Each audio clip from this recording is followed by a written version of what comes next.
Hello guys, कैसे हैं आप सभी। I hope you all are good. और एक बार फिर से आपका स्वागत है हमारे इस चैनल पे।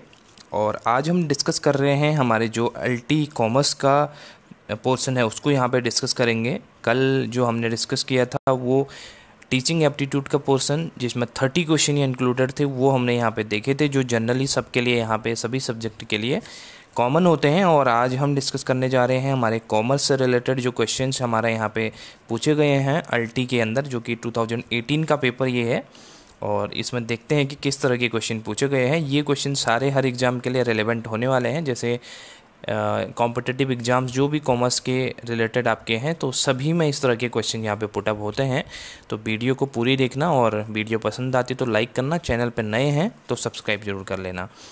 चलिए स्टार्ट करते हैं। 31st क्वेश्चन हमारा है आज, a plan is a trap laid to capture the future. ये एक स्टेटमेंट दी गई है और इसमें पूछा गया है कि स्टेटमेंट किसकी है। A plan is a trap laid to capture the future, यानी कि हमारे जो प्लान है वो एक तरह का ट्रैप होता है जिससे हम अपने फ्यूचर को कैप्चर करने की कोशिश करते हैं। तो ये जो स्टेटमेंट है वो किसकी है।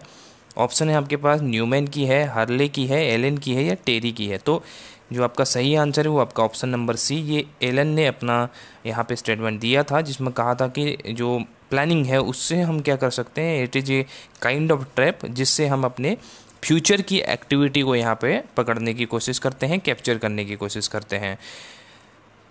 32 वाला क्वेश्चन है हमारा, डिबेंचर होल्डर आर। अब यहाँ पर डिबेंचर होल्डर क्या होते हैं ये पूछा गया है। पहला है ऑनर्स ऑफ द कंपनी, दूसरा है कस्टमर्स ऑफ कंपनी, तीसरा है क्रेडिटर्स ऑफ द कंपनी, और चौथा है नन ऑफ द अबव। देखिए डिबेंचर होल्डर क्या होते हैं। आपके ऑनर तो आपके कौन होते हैं, आपके जो इक्विटी शेयर होल्डर्स होते हैं, बेसिकली वो ऑनर्स यहाँ पे होते हैं कंपनी के। कस्टमर्स कौन होते हैं आपके, जिसको आप सामान यहाँ पे बेचते हो, वो बेसिकली आपके लिए डेटर यहाँ पे हो जाते हैं। बट सी ऑप्शन आप देखेंगे तो क्रेडिटर्स होते हैं। क्रेडिटर्स यानी जिनको हमको पेमेंट करना है, जिनको पेमेंट करने की हमारी लाइबिलिटी यहाँ पे बनती है। तो डिबेंचर्स हमारे एज ए क्रेडिटर्स होते हैं कंपनी के केस में, ठीक है। तो इस केस में क्योंकि उनको हमें क्या करना पड़ता है, पेमेंट करनी पड़ती है, तो ये हमारे लिए क्रेडिटर्स की तरह होते हैं। तो डिबेंचर हो गया ऑप्शन नंबर सी आपका, क्रेडिटर्स ऑफ द कंपनी। 33 वाला क्वेश्चन है, activity based costing is related to. ABC costing आपने पढ़ी होगी जिसमें डिफरेंट टाइप की एक्टिविटी के अकॉर्डिंग यहाँ पे अकाउंटिंग की जाती है। जैसी जैसी एक्टिविटी होगी कॉस्ट पूल यहाँ पे कैलकुलेट किया जाता है। तो उस तरह की जो एक्टिविटी होती है वो हमारे एक्टिविटी बेस्ड कॉस्टिंग में होती है। और इससे पूछा है कि आपका ये किससे रिलेटेड है। अपोर्समेंट ऑफ द ओवरहेड पूछा है आपका, valuation of inventory, process costing या कॉन्ट्रैक्ट कॉस्टिंग। देखिए यहाँ पे आप क्या करते हैं, डिफरेंट की जो आपकी एक्टिविटीज़ हैं उसमें आप कॉस्टिंग की क्या करते हैं, ओवरहेड्स को आप अपोर्समेंट कर देते हैं, यानी कि अपोर्समेंट कर देते हैं। जो डिफरेंट टाइप के आपके हेड हैं यानी कि आप उनको बंटवारा एक तरह से करते हैं। अपोर्समेंट मतलब आप अलग अलग तरह से उनको बांट देते हैं खर्चों को, जैसे ओवरहेड के हिसाब से। तो इसको बोलते हैं आपके एबीसी कॉस्ट में इसको इंक्लूड किया जाता है। तो ये आपका इसमें ऑप्शन नंबर ये आपका सही हो जाएगा।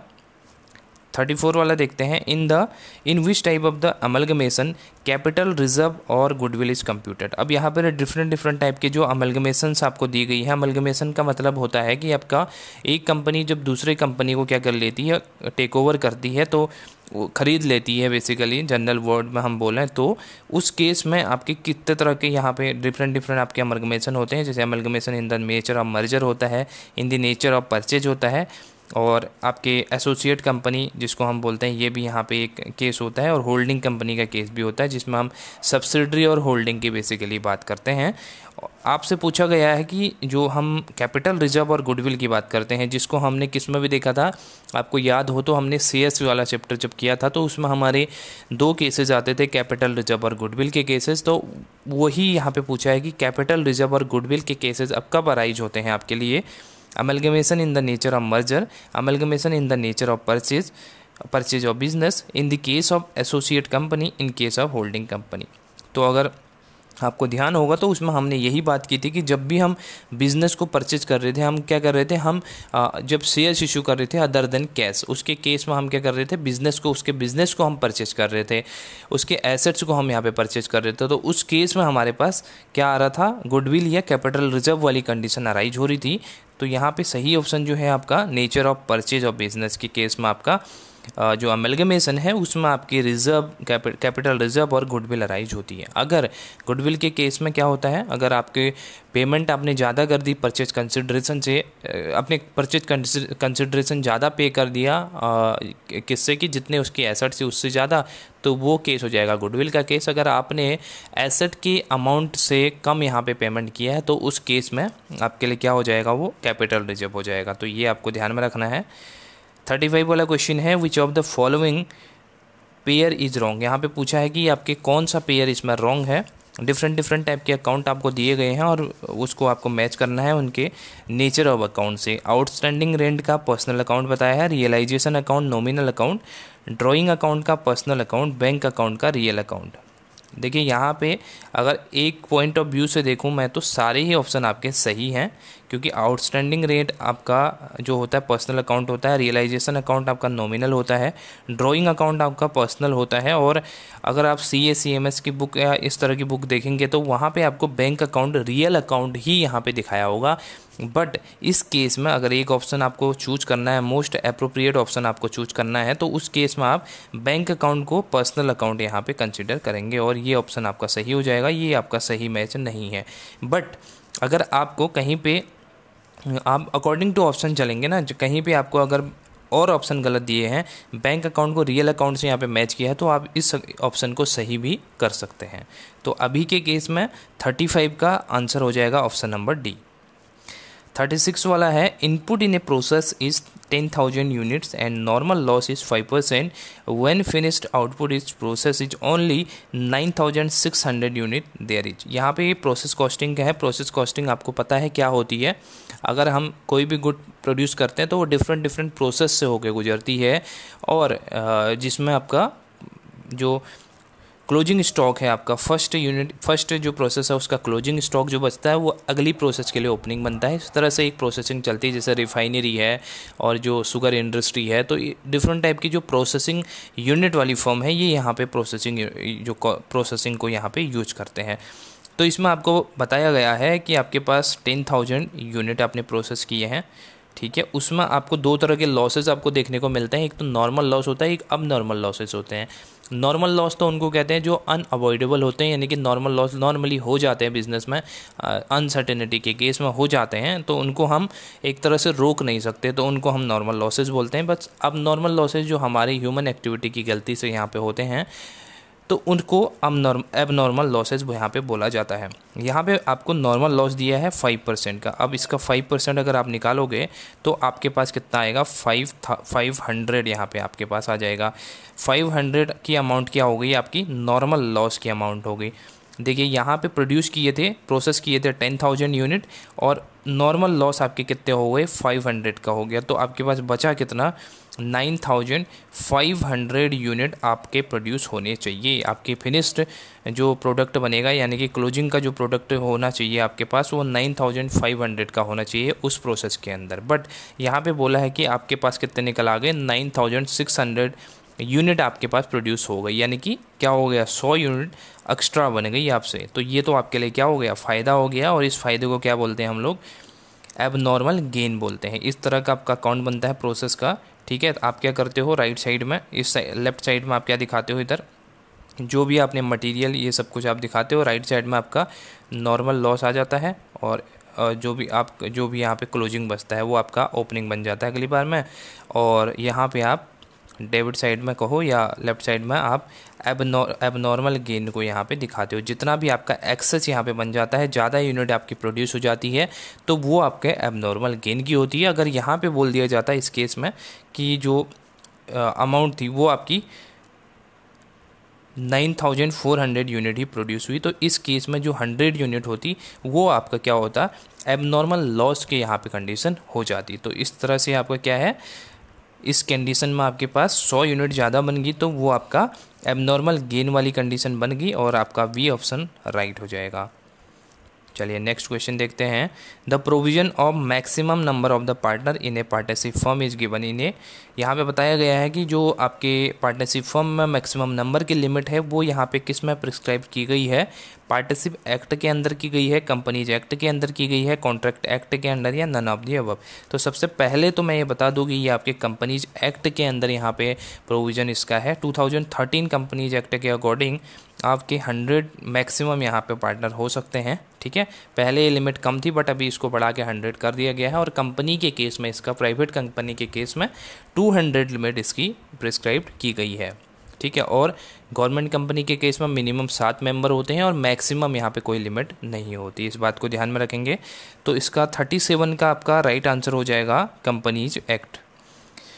नेक्स्ट क्वेश्चन है, if cash received on any contract account amounted ₹2,90,000 which was 80% of the work certified, the amount of the work certified will be। यहाँ पे देखिए, जब भी कॉन्ट्रैक्ट कॉस्टिंग हम करते हैं तो यहाँ पे सर्टिफाइड और अनसर्टिफाइड आपका वर्क देखा जाता है, कितना % आपने सर्टिफाइड कर दिया है उस हिसाब से आपको पेमेंट होती है। तो इस केस में आपको बताया है कि आपका वर्क कितना हो गया है, 80% आपका सर्टिफाइड वर्क है और आपके जो अमाउंट बन रही है वो है आपकी 2,90,000। तो आपसे पूछा है कि आप वो अमाउंट बताइए जो आपको पूछा है कि आपको वो अमाउंट बताना है जितना आपका अमाउंट बच गया। ठीक है, तो इस केस में the amount of the work certified will be, क्योंकि आपका टोटल कितना है 2,90,000 का वो आपका क्या है अमाउंट है कॉन्ट्रैक्ट का, और 80% आपका सर्टिफाई है। तो आप क्या करोगे, इसमें टोटल करने के लिए हमें कितने बचे, ये 80% पे हमें गिवन है, हमको इसको निकालना पड़ेगा 100% इसको बनाना पड़ेगा। तो 100% बनाने की हमारी प्रक्रिया क्या होती है, देखिए 80% पे हमें कितना दिया है, 2,90,000 की अमाउंट दे रखी है। ठीक, अगर हम 1 की बात करते हैं तो डिवाइड बाई 80 कर देंगे, और 100 की बात कर रहे हैं तो मल्टीप्लाई बाई 100 कर देंगे। अगर आप इसको यहाँ पे सॉल्व करते हो तो उस केस में आपके पास आंसर निकल के आता है 3,62,500 की अमाउंट आपके पास निकल के आएगी अगर आप इसको सॉल्व करेंगे। तो आपका जो सही आंसर बन जाएगा वो बन जाएगा ऑप्शन नंबर सी। ये काफ़ी ईजी क्वेश्चन है। चलिए नेक्स्ट क्वेश्चन की बात कर रहे हैं। The concept of marginal costing is useful in. Marginal costing आप लोग पढ़ते हैं, उसके अंदर आपको क्या करते हैं, आप क्या करते हो, अपने जो डिफरेंट टाइप की कॉस्टिंग है वो आप करते हो। तो उसको किस चीज़ के लिए यहाँ पे यूज किया जाता है, डिसीजन मेकिंग के लिए है, कंप्यूटिंग टोटल कॉस्ट के लिए, या कंप्यूटिंग टोटल प्रॉफिट के लिए, रिकॉर्ड कीपिंग के लिए। तो ये आपका क्या होता है, मार्जिनल कॉस्टिंग आप क्यों करते हैं, यहाँ पे आप डिसीजन मेकिंग के लिए इसको यूज करते हैं, ताकि आप ये डिसाइड कर सकें कि कोई भी आपका प्रोडक्ट है उस पर कितनी यहाँ पे मार्जिनल कॉस्ट आ रही है, उसको बनाने की क्या कॉस्ट आ रही है, अगर हम उसको मार्केट से परचेज करते हैं तो उसकी क्या कॉस्ट होती है। तो उसका कंपैरिजन किया जाता है, वेरिएशन निकाले जाते हैं।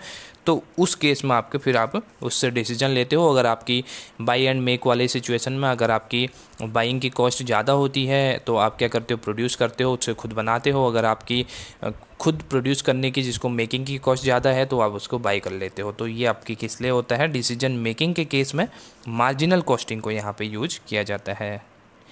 नेक्स्ट क्वेश्चन है 40, मनी मार्केट डील्स इन। यहाँ पे 2 टाइप के हमारे पास मार्केट होते हैं बेसिकली, एक मनी मार्केट होता है, एक कैपिटल मार्केट होता है।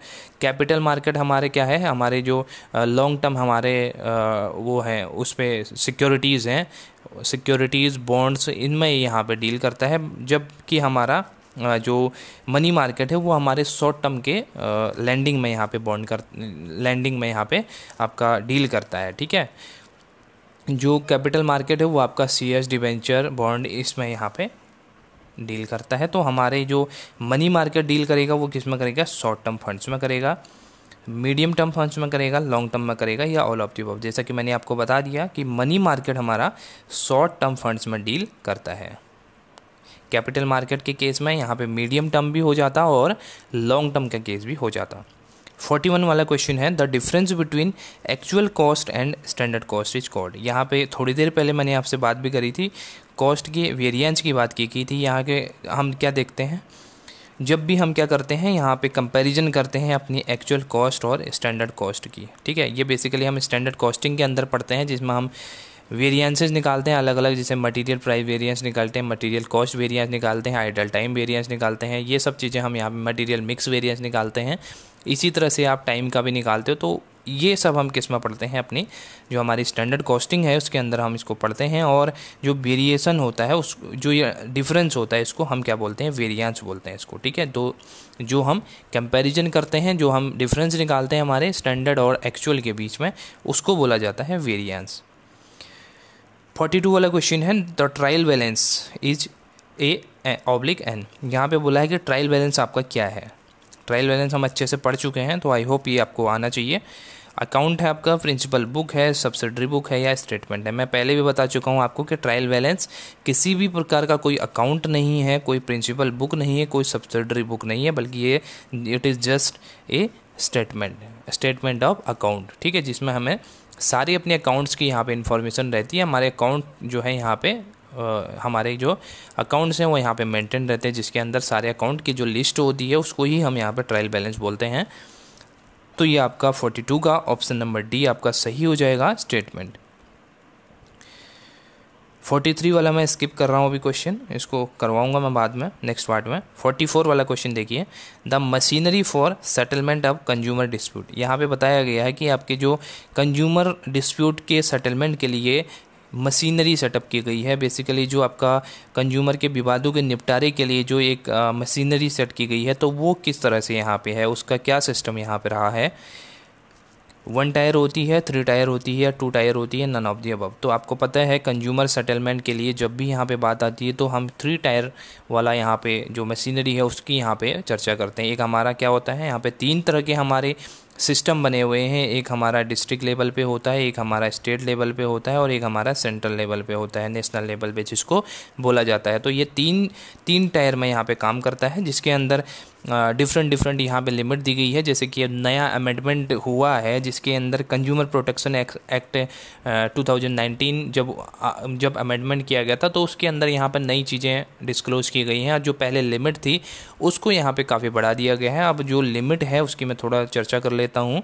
डिस्ट्रिक्ट लेवल पे जो है आपका अब है आप 1 करोड़ रुपीज़ तक, यहाँ पे 1 करोड़ रुपीज़ तक के जो सेटलमेंट है वो डिस्ट्रिक्ट लेवल पे यहाँ पे हो सकते हैं अब।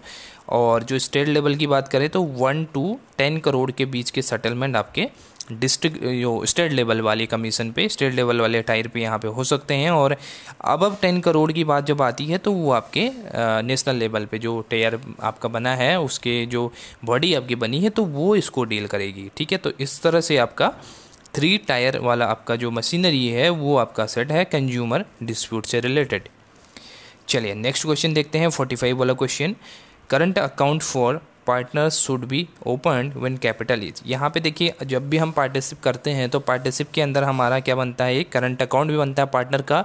उसमें क्या इंक्लूडेड क्या दिखाया जाता है, तो उसमें पार्टनर्स की सैलरी, ठीक है, उसको कमीशन कोई या इंटरेस्ट कोई, इस तरह की चीज़ें उसमें दिखाई जाती हैं। तो कब ये आपका पर करंट अकाउंट यहाँ पे मेंटेन किया जाता है, तो उसको तब मेंटेन किया जाता है जब उसकी क्या रहती है, कैपिटल फिक्स रहती है, यानी कि जो उसकी इनकम है वो यहाँ पे फिक्स रहती है। तो हर बार का जो इनकम उसको, जो कैपिटल उसको मिलने वाली है वो यहाँ पे फिक्स रहेगी। तो उसके केस में हम क्या करते हैं, करंट अकाउंट ओपन करते हैं पार्टनर का, ठीक है।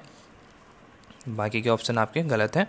46 वाला देखिए, cash received from debtors result in, ये आपका इंपॉर्टेंट क्वेश्चन है। इसका कॉन्सेप्ट आप समझना, कैश आपको रिसीव हुआ डेटर से, इसको मैं काफ़ी एमसीक्यू में डिस्कस कर चुका हूँ पहले भी और अभी भी डिस्कस कर लेंगे। सोर्स ऑफ फंड्स है, एप्लीकेशन ऑफ फंड्स है, नो फ्लो ऑफ फंड्स है या ऑल ऑफ दी अबव।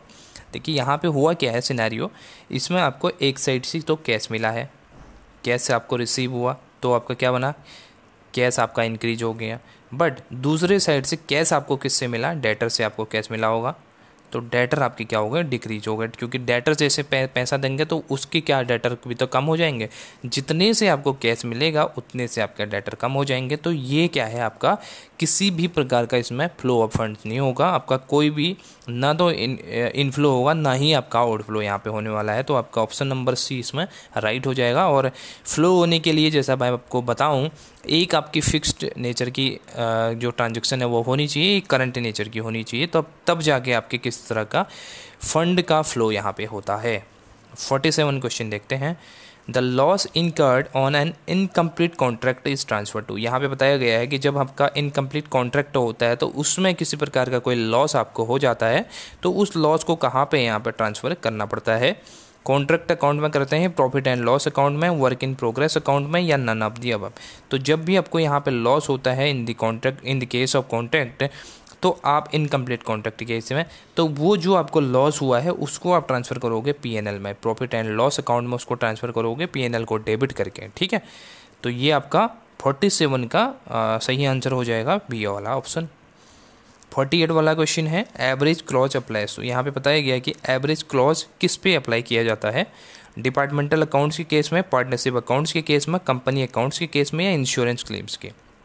देखिए एवरेज क्लॉज का यहाँ पे इंश्योरेंस क्लेम के केस में यहाँ पे इसको अप्लाई किया जाता है। और इसका क्या मतलब है, इसका मतलब ये है कि अगर आपकी जो प्रॉपर्टी है, जितने की आपकी प्रॉपर्टी है, जितने कॉस्ट की, अगर उससे कम कॉस्ट की आप यहाँ पे इंश्योरेंस पॉलिसी बनवाते हो, तो उस केस में आपको जब भी लॉस होगा तो पूरे अमाउंट का आपको यहाँ पे इंश्योरेंस कवर नहीं मिलेगा। जितने अमाउंट, जितने परसेंटेज का आपने यहाँ पे कवर लिया था, उतने ही पोर्शन का आपको यहाँ पे कंपनसेशन भी मिलेगा। फॉर एग्जाम्पल 5 लाख की आपकी यहाँ पे प्रॉपर्टी होती है, ठीक है, एक्चुअल उसकी कॉस्ट 5 लाख रुपए है, बट जब आपको यहाँ पे इंश्योरेंस करवाने की बात आई तो आपने क्या किया, 2,50,000 का ही यहाँ पे इंश्योरेंस करवाया, यानी कि 50% प्रॉपर्टी का आपने इंश्योरेंस कराया। तो जब भी यहाँ पे क्लेम की बात आएगी, तो एक्चुअल अगर क्लेम की बात आती है, माना क्लेम की बात आ गई, आपकी जो पेमेंट आपको मिलेगी वो 2.5 लाख ही मिलेगी एक्चुअली।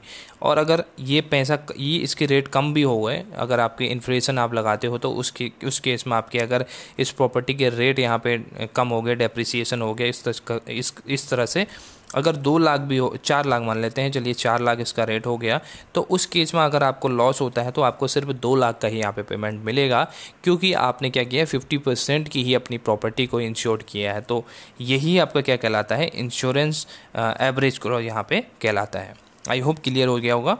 चलिए नेक्स्ट क्वेश्चन की तरफ बढ़ते हैं। अब यहाँ पे बात की गई है आपके पार्टनरशिप की। Kapil and Sunil CS profit of 3:2। They admit Srikanth giving him 1/4 share which he acquires to 12 from Kapil and 1/12 from Sunil.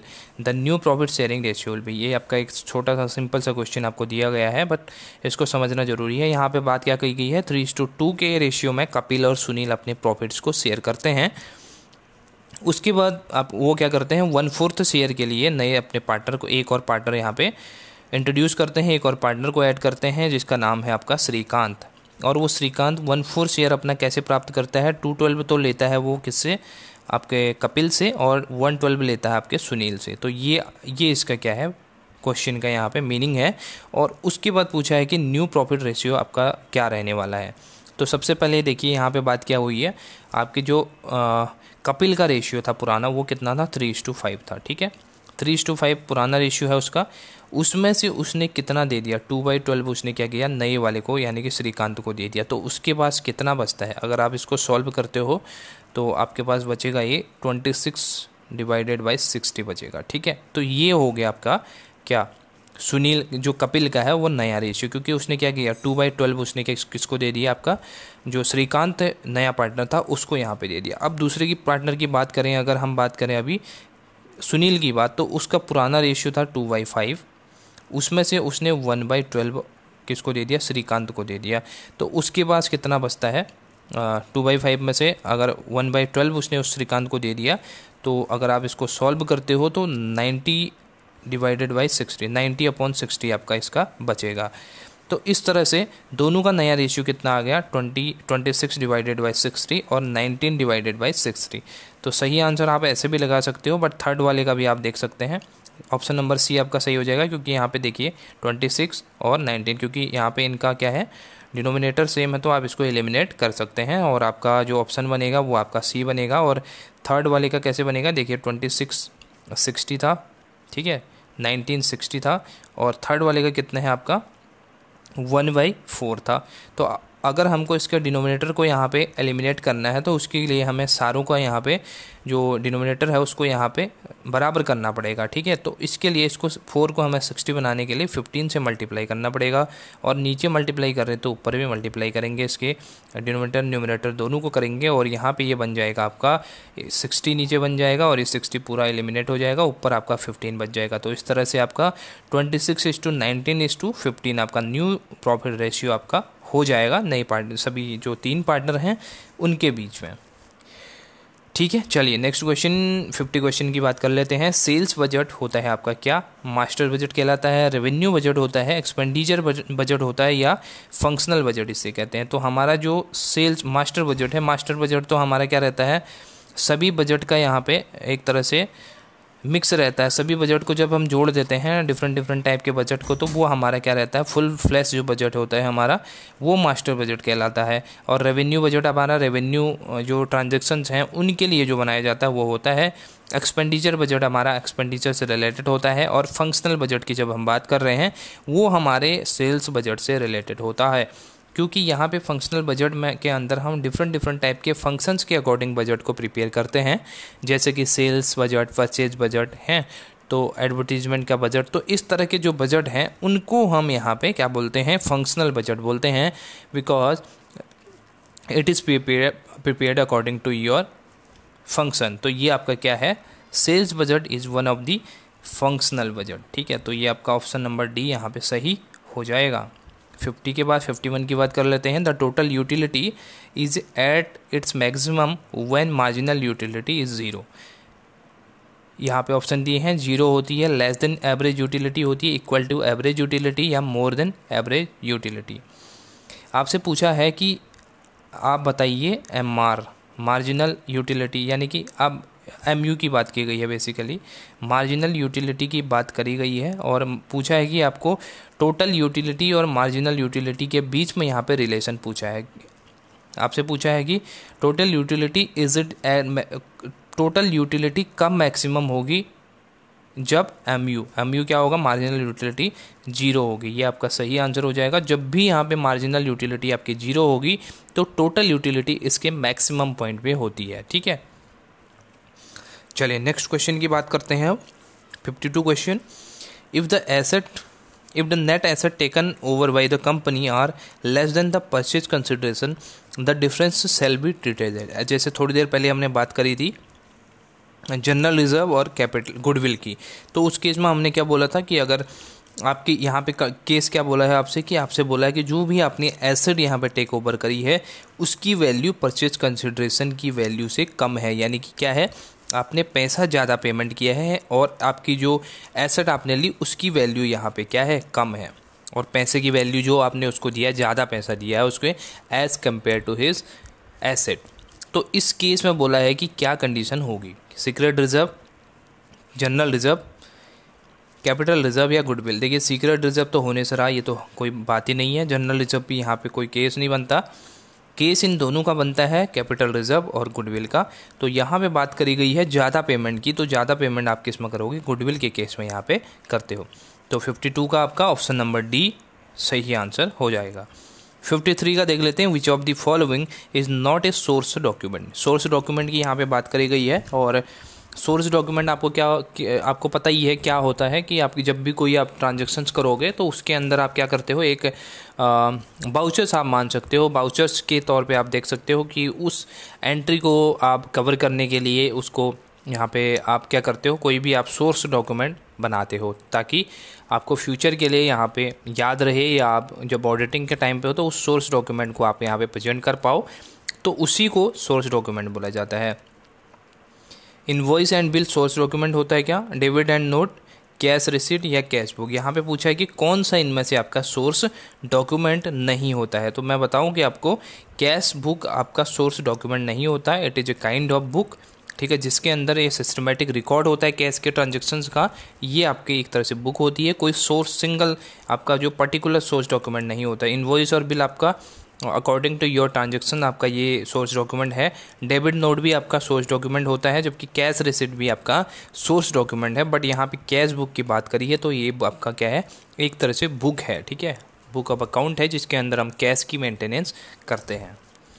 54 question है, right shares are the shares. यहाँ पे बात करी है आपके राइट शेयर्स की। राइट शेयर्स भी कंपनी में इश्यू किए जाते हैं, और राइट शेयर्स के अंदर आपको पता है कि किसको यहाँ पे ये शेयर्स इशू किए जाते हैं, तो ये आपके जो एग्जिस्टिंग शेयर होल्डर हैं उनको ये राइट शेयर्स इशू किए जाते हैं। तो आपका ऑप्शन नंबर सी सीधे सीधे यहाँ पे राइट हो जाएगा, first offer to the existing shareholder, ठीक है, कंपनी को नहीं, डिबेंचर होल्डर को नहीं, और ये भी आपका गलत है। तो सी ऑप्शन आपका सही हो जाएगा। 55 का देखते हैं, the first step in management process. ये तो आपका काफ़ी ईजी है। फर्स्ट स्टेप आपका किसी भी चीज़ के लिए क्या रहता है? प्लानिंग है, कोऑर्डिनेटिंग है, स्टाफिंग है, बजटिंग है। तो आपका फर्स्ट है प्लानिंग। उसके बाद क्या करते हो? ऑर्गेनाइजिंग करते हो, डायरेक्टिंग, कंट्रोलिंग, ठीक है, इस तरह से आप चलते रहते हो आगे।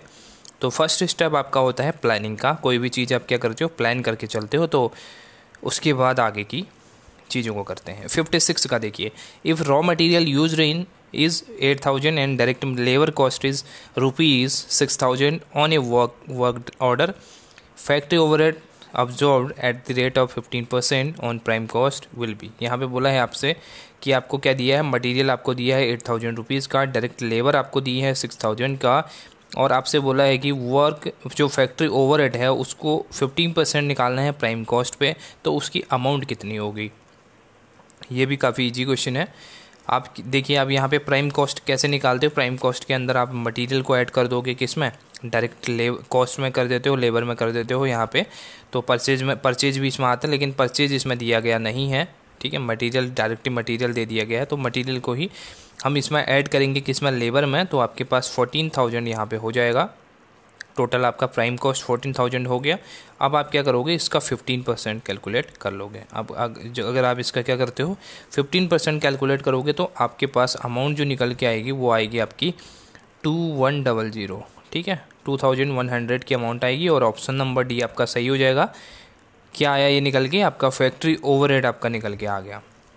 57 वाला क्वेश्चन है, secret reserve is shown in. कहाँ पे सीक्रेट रिजर्व को दिखाया जाता है? तो आपकी बात की गई है, आपके सीक्रेट रिजर्व ट्रेडिंग अकाउंट में दिखाया जाता है, प्रॉफिट एंड लॉस अकाउंट में दिखाया जाता है, बैलेंस शीट में दिखाया जाता है, या इसमें से कोई नहीं। तो ये आपका सही आंसर जो बनेगा वो बनेगा आपका नन ऑफ दी अबव, क्योंकि सीक्रेट रिजर्व को ना ही ट्रेडिंग अकाउंट में दिखाते हैं, ना ही P&L में दिखाते हैं, ना ही बैलेंस शीट में दिखाते हैं, क्योंकि इसका नाम ही सीक्रेट है।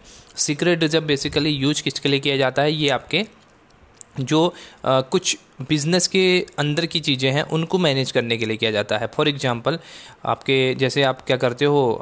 कंजर्वेटिज्म में आपने कॉन्सेप्ट पढ़ा है, आपने जो प्रिंसिपल पढ़ा है उसके अंदर आप क्या करते हो? अपने क्लोजिंग स्टॉक को आप कम पे दिखाते हो, जो मार्केट वैल्यू है और जो आपकी रियल वैल्यू है उसमें से जो भी कम है उस पे दिखाते हो। तो एक तरह से आपका क्या है? एक तरह से उसको सीक्रेट रिजर्व से उसको भी दिखाया जाता है और उसको अंडर स्टेटेड किया जाता है with the help of secret reserve. और दूसरी चीज़, जैसे हम अपने प्रॉफिट को यहाँ पे कम दिखा सकते हैं with the help of secret reserve, और अपने डेप्रिसिएशन को भी हम यहाँ पे ज़्यादा कर सकते हैं, और जिससे कि हमें फ्यूचर में जैसे जो हमारी रियल में सिचुएशन है उससे बेटर हमारी सिचुएशन, जैसी हमारी बुक में सिचुएशन दिख रही है उससे बेटर हमारी बिजनेस में सिचुएशन हो, इसके लिए यहाँ पे सीक्रेट रिजर्व को बनाया जाता है। और ये जो आपके कंपनी के इंटरनल मैटर के लिए यहाँ पे यूज होता है, इसको एक्सटर्नल किसी पब्लिक के लिए यहाँ पे पब्लिक को यहाँ पे इसको डिस्क्लोज नहीं किया जाता है, इसको आप सीक्रेट रिजर्व बोला जाता है। तो 57 का ऑप्शन नंबर डी हो जाएगा, नन ऑफ दी अबव। फिर है 58 question, bank reconciliation statement is prepared. BRS हमने पढ़ा था, हमने अच्छे से उसको किया भी था, उसके अंदर सारी सब कुछ चीज़ें देखी थी हमने।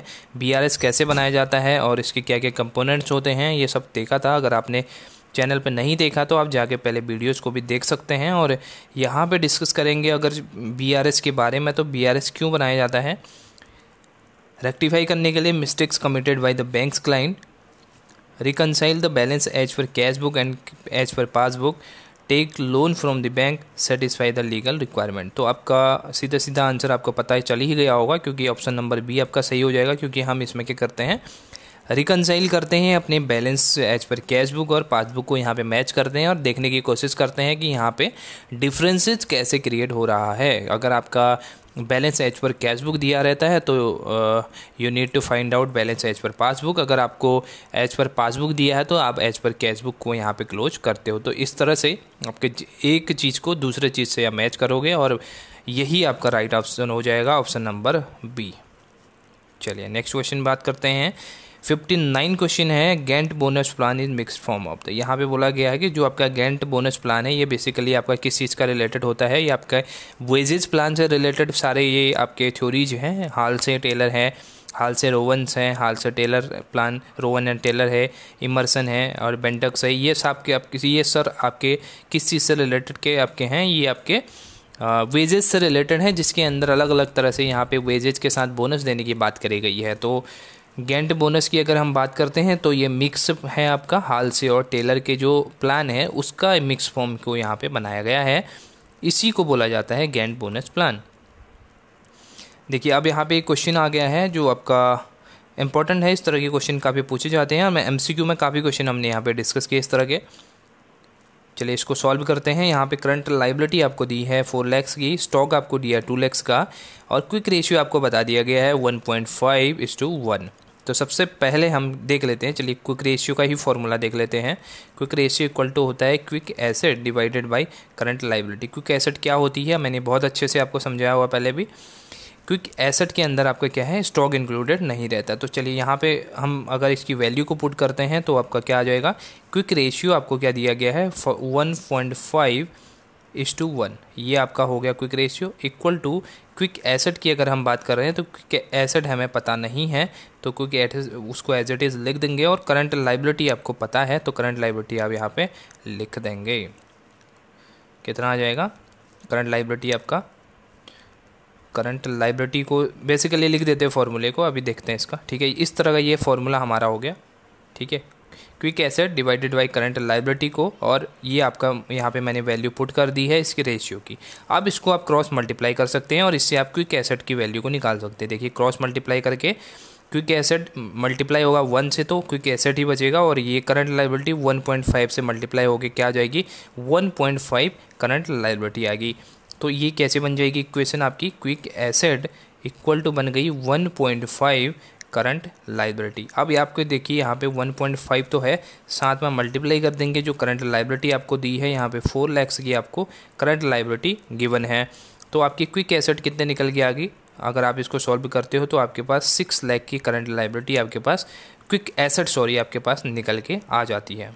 ठीक है, ये आपके पास निकल के आ गई 6 लाख रुपीज़ की।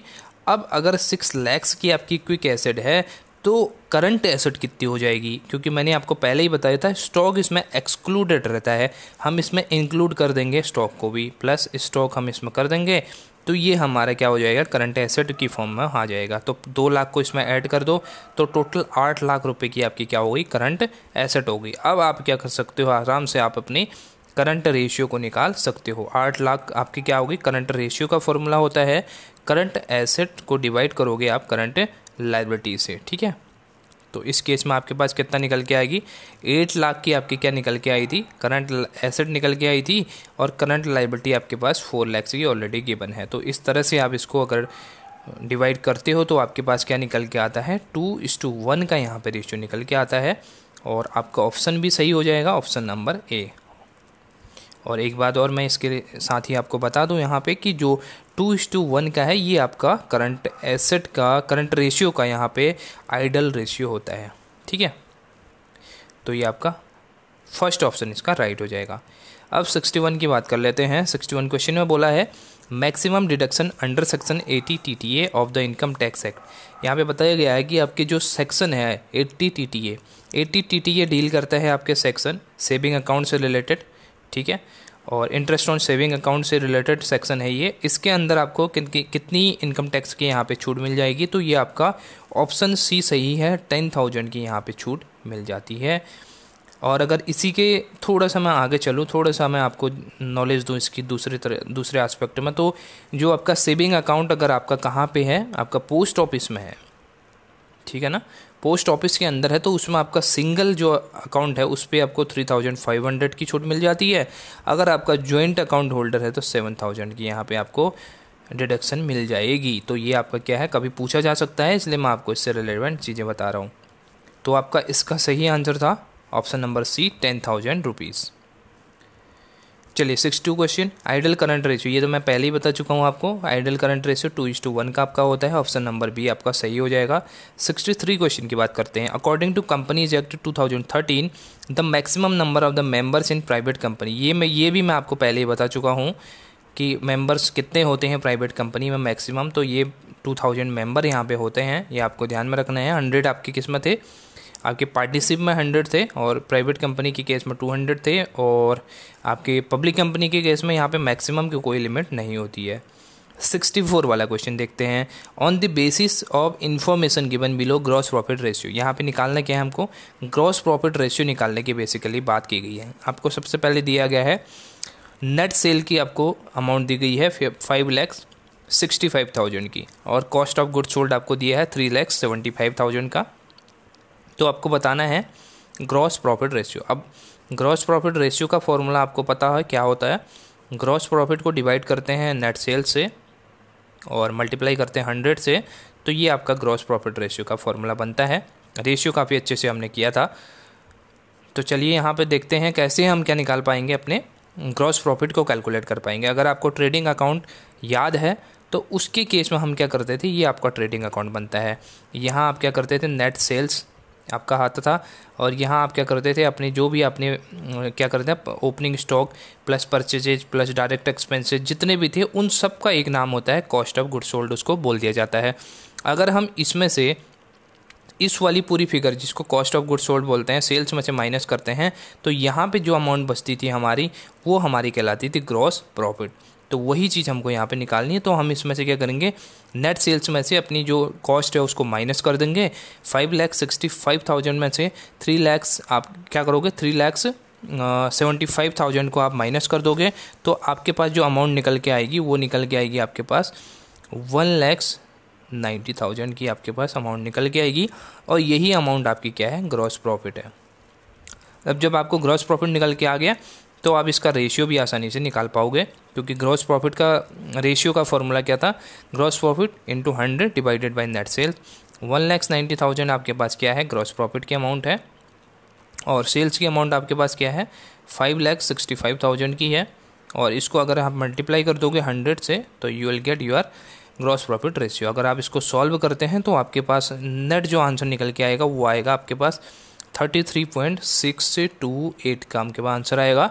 और इसको राउंड अप कर दोगे आप तो आपके पास हो जाएगा 33.63 आपके पास आंसर आ जाता है। और ऑप्शन नंबर में आपकी बात करें तो ऑप्शन नंबर डी आपका राइट हो जाएगा 33.63। तो इस तरह से इस क्वेश्चन को यहाँ पे सॉल्व किया जाता है।